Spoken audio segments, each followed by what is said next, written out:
and welcome to Property Investments UK, and today we're going to be looking at a couple of client questions. This one is regarding tenants particularly, and the difficulty that a client has run into with the tenant and whether they should issue a Section 21 or how they should deal with the process.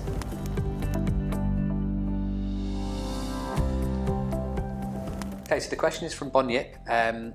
Goes on. Hi Robert, sorry for bothering. I don't know whether it's appropriate to ask you the questions about the subjected issue. I've bought a property and by the end of last year in Warrington, and it's a 2-bedroom terrace house. The letting agent helped me to find a tenant and he started living there just before Christmas. Just after the first 2 months, I never received any rental income from him, and the letting agent was not able to contact him since then. Yesterday, the letting agent asked me to send an email to them for issuing the notice of a Section 8 and a Section 21. So they're particular requirements if you're looking to get possession back of the property. So if you have a tenant that's not paying the rent, for example. They also asked me to proceed for legal action. Since I'm living in Hong Kong and never been a landlord in the UK before, I've been asked by the letting agent, or I've asked the letting agent what will happen next. They can never give me a clear answer.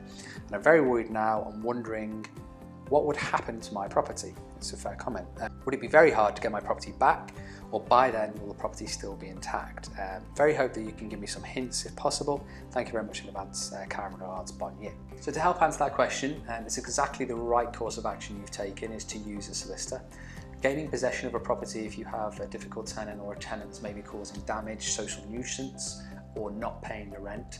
There is a legal process that you will follow in the UK, so whether that's you're an investor or client based overseas, or whether you're a UK based landlord, there is a set legal system that you'll follow. You can potentially do that yourself, but there's a lot of errors that can be done if you fill in the forms incorrectly or you don't follow the right process. So we would always recommend to use a solicitor to help you with that process, whether you end up going the line of a Section 8 or a Section 21. We use in the UK a company called the National Landlords Association to help and support us with a lot of tenant issues. It's a paid for membership subscription, not attached to ourselves in any way, but it's a service that we use as a company for our own properties internally. And it works very well. They have a membership support line. They can give a lot of advice if you do come across any issues with tenant eviction or gaining possession back of your property. As we mentioned before, you don't have to necessarily use a solicitor. You can use guidance from the local National Landlords Association. You can use your letting agent or guidance from your letting agent. But as best kind of process, you want to make sure that I suppose, possession of your property is carried out efficiently and done to the right kind of legal system, and also in the right time frame. Any delays can start to kind of add up and cost you more. So very often it's more efficient and a lot better to use a solicitor. Thankfully, I would like to say it's not always the case that you will get a bad tenant. Unfortunately, Bonyip, it does seem that on this occasion, for your first property, the tenant hasn't kind of turned out to be what you'd hoped.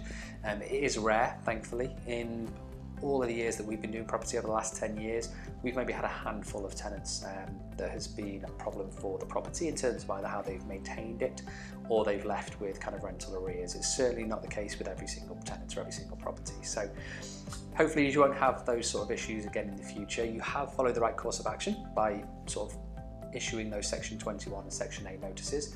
And what I'd probably say is speak to the letting agent, liaise with them to get a solicitor acting on your behalf, and then hopefully the possession process should go through quite smoothly. Just like to say good luck with that, Bonyip, and hope it all goes well. If there's any other kind of issues that you do come across that you need a bit of extra support with, just drop us an email. We're more than happy to help. All the best. Thank you for watching this video. If you like this content and you'd like to join our free online property training course, we've got a link for it on this page. And in there we cover a range of different property strategies to help you get started, either building a long-term property portfolio or creating a cash-flowing property business. We also look at ways to increase your return on investment with any of the properties you're maybe considering. And we also have a couple of cheat sheets and downloadable documents in there as well. Simply click on the link to join the free training course today.